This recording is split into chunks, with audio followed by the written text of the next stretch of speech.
I think a huge amount of why people don't respect what's important to us is that we kind of minimize the things that are important to us in the stages where we're just trying to get the relationship to survive. Now, Stephen, take us through this poll that we put out on Instagram. Yeah, so we asked our audience, what is a behavior that you let people get away with but wish you didn't? And the results were interesting. So with 36%, the top answer was they don't respect what's important to you. The second answer with 29% was they always talk about themselves. Next answer, third with 26%, was they waste your time. They're always late or they cancel often. And finally, at the bottom with 9% was they downplay your achievements. So the top answer was people not respecting what's important to you, and slightly below that, people always talking about themselves. So let's talk about those first because, okay, Audrey, I'm curious your thoughts on this. They don't respect what's important to you. That was the highest one at 36%. Mm-hmm. If you were to guess, what are some of the contexts you think people mean when they say that? I suppose it's probably that feeling of when you're in a relationship with somebody and you feel like they're dictating the terms of everything that you do, and you're always sort of, you're always going to them. You're always sort of,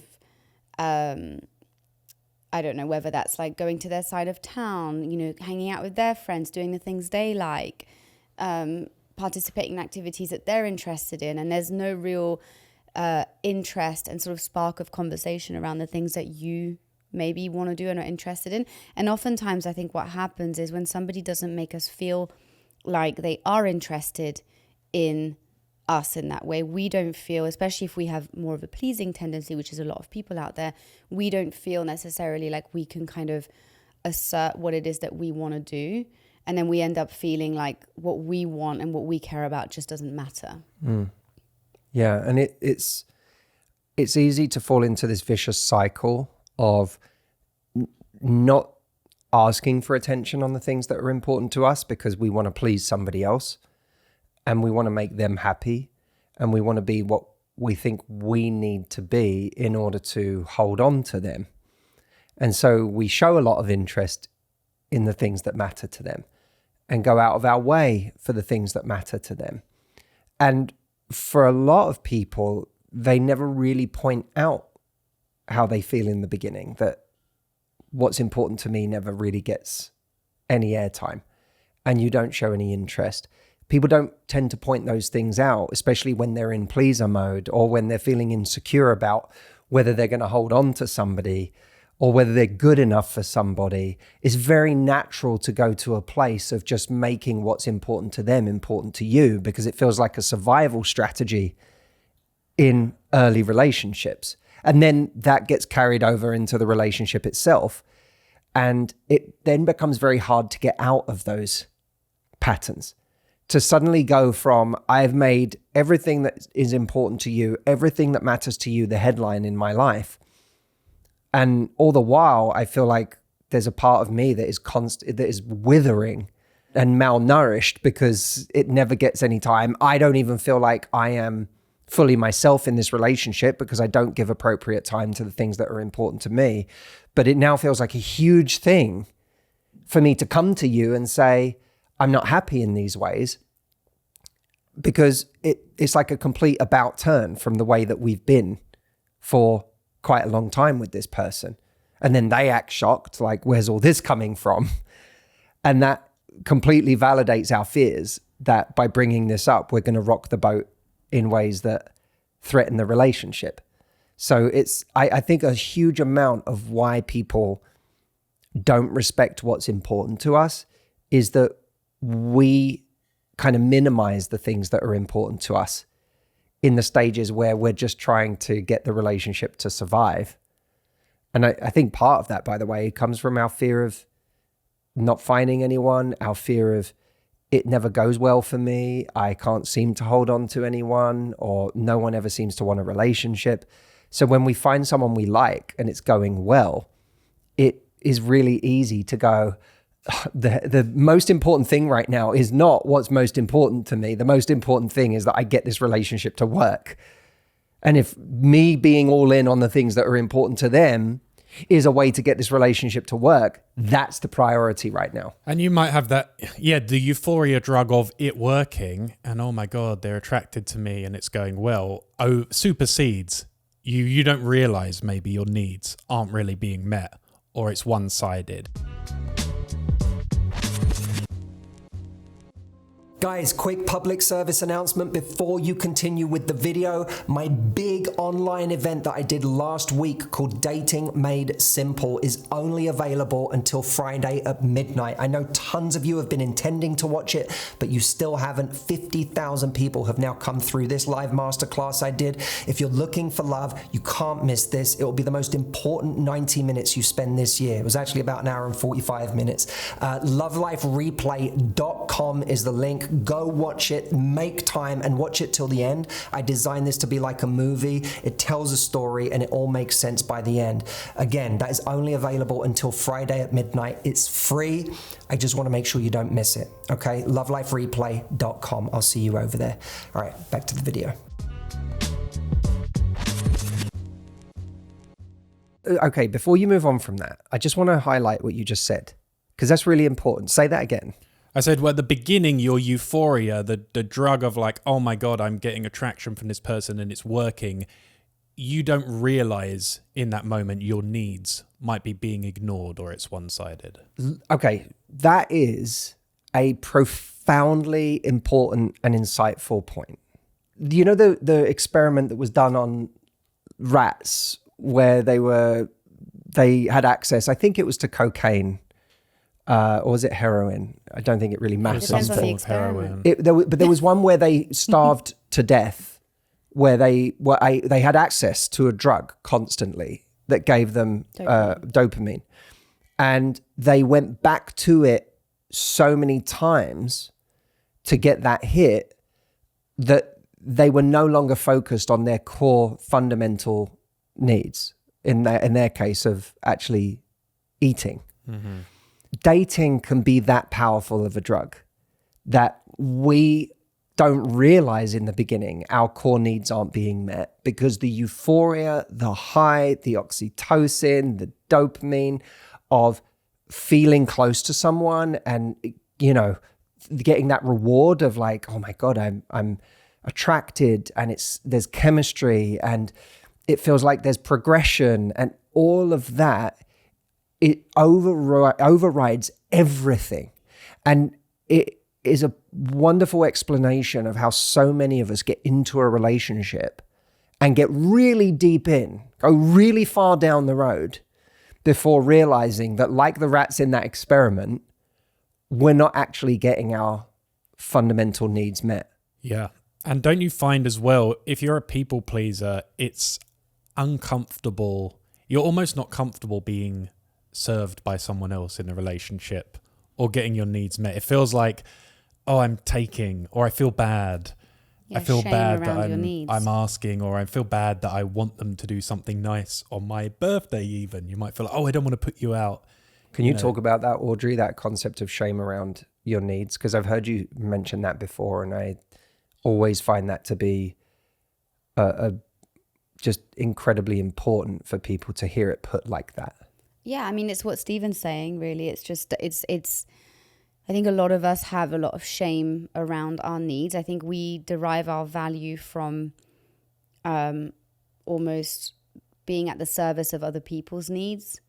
And, you know, we feel like if we want something, there's something kind of indulgent about that and shameful about that and unattractive, and it's gonna push people away. And a lot of this type of kind of thinking comes from just a very deep fear of being rejected, right? And not being wanted. And in a way, having needs is vulnerable because you're showing parts of yourself. You're actually being an authentic version of yourself when you're demanding something and asking for something, versus, you know, I'm not going to ask anything from you, and I'm going to be very measured and controlled about what I bring to you, which is, you know, more inauthentic. But I think a lot of us, I think Stephen's point is great. It's so true. A lot of us just have a lot of shame around our needs. It's almost like as a test, if your partner was like, I've planned a special, it's going to be all about you today, and we're going to just do whatever you want, and it's all about you. Could you feel comfortable accepting that as a treat? Or would you be like, oh, I don't want to say what I want to do? And, you know, it's like, could you actually accept that as a gift? Yeah, it's just vulnerable, right? Yeah, and it feels indulgent. like, oh, it feels wrong. I feel bad. Mm-hmm. The thing that I always try and keep in mind in conversations like this, like any kind of challenging conversation, because I truly believe our lives improve in direct proportion to our willingness to have challenging conversations. And of course, they can be on the most minor level of having to call up a restaurant, or they can be on the most major level of having a really challenging conversation with your partner or a parent. The word I always have in my mind is intention. Intention, intention, intention. Because if ultimately your intentions are pure, in a way, you have nothing to fear. Of course, there's always the fear of adverse consequences of having a difficult conversation. You know, okay, on a minor level, the adverse consequence of calling up a restaurant and saying that is that you might have some unwelcome friction with someone on the phone, and it might feel a bit awkward. You might feel a bit embarrassed. It might leave you with a bit of a funny feeling afterwards. But in other circumstances, when it comes to a partner, especially a difficult or abusive partner, or a parent who just will not listen and will gaslight you over the things that you want to bring up, or then sometimes there are much more severe consequences that we have to keep in mind. And I do want to temper what I'm saying here with the fact that this, and I know we'll come on to this with one of our listener questions today, the answer is not always tackling a difficult conversation head on. As much as it sounds nice in theory to be like, have every hard conversation head on. In reality, that's not always the best tactic in dealing with situations. No, but what I've seen you do with friends and people in your life is I have seen you sometimes just bring up, like, someone's making passive aggressive comments, or someone seems to have an issue with you, or someone is frequently doing something that disrespects your needs. And you are able, again, in a way that I find very challenging, because mine is more like withdraw. Mine is more like, I'm going to put them in a timeout and see them less, you know? But I've seen you actually confront those moments. And I'm curious, yeah, you say intent, like, is that how you get yourself psyched up to, like, I'm going to do this uncomfortable thing? Yeah, firstly, I'm really flattered that you see me this way. I never knew before this moment that you saw me this way. And I'm really flattered. It just highlights the difference between how we feel about ourselves and perception of us from the outside, because I, to this day, still feel like I don't have enough of these conversations. And I find them challenging, and I hate confrontation. I do not enjoy confrontation. I think that's part of the reason that I have them. It's because I think that the best way for me to avoid confrontation is to have more of them, but in a better way and sooner. So there's nothing, in a way that takes away my fear, because I'm not like, I'm going to go and tell this person like what I think. Instead, I'm actually sharing from a place of kindness and compassion, but also demonstrating a standard. So let's imagine that there's a relationship that means a great deal to you, where you're really struggling with something that's going on in that relationship. And let's imagine that you're dealing with a good faith actor, not someone who is genuinely abusive, gaslights, manipulates, will say anything to win the argument. Let's say you're dealing with a good faith actor and there is a fundamental kind of bedrock of love in this relationship. Because you can have someone who is selfish and doesn't consider you, but isn't necessarily, you know, a narcissist or a bad person. They're just selfish and self-absorbed, and they're not considering you, and they need to be educated Exactly. on how to consider you and make you happy. And when you do that, you're not sharing it because they're so selfish and I can't wait to tell them how selfish they are. You're doing it from a pure place. There's a pure intention there. What's the intention at the end of the day? And you really have to think about this in every difficult conversation in your life. What is the intention? What is the outcome I'm looking for? And it could be in that outcome, in that relationship, the outcome is one of two things. Like my number one outcome is for us to be closer. I want us to be closer. And there's something getting in the way of us being close right now. And in this case, it's their selfishness.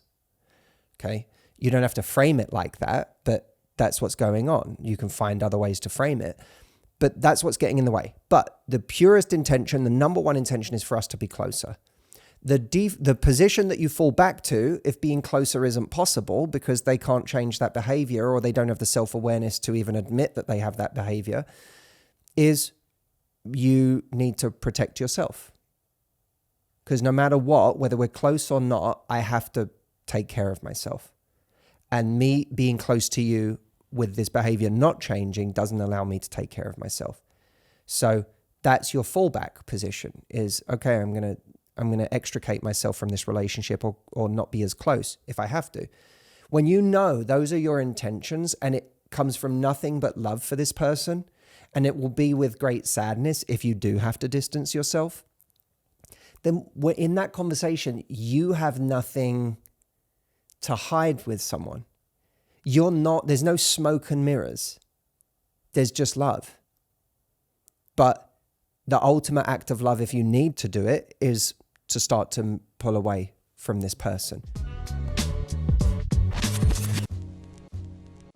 Thanks for watching, everyone. Leave me a comment. Let me know what you thought of this video. And don't forget to watch Dating Made Simple before it disappears at midnight on Friday. Send it to your friends, your family, anyone you know who really wants to find love but is kind of tired of the state of dating right now. I promise you this will help, and it will give you a roadmap for finding love this year. LoveLifeReplay.com is the link. Let me know what you think when you watch it. All right, I'll see you soon.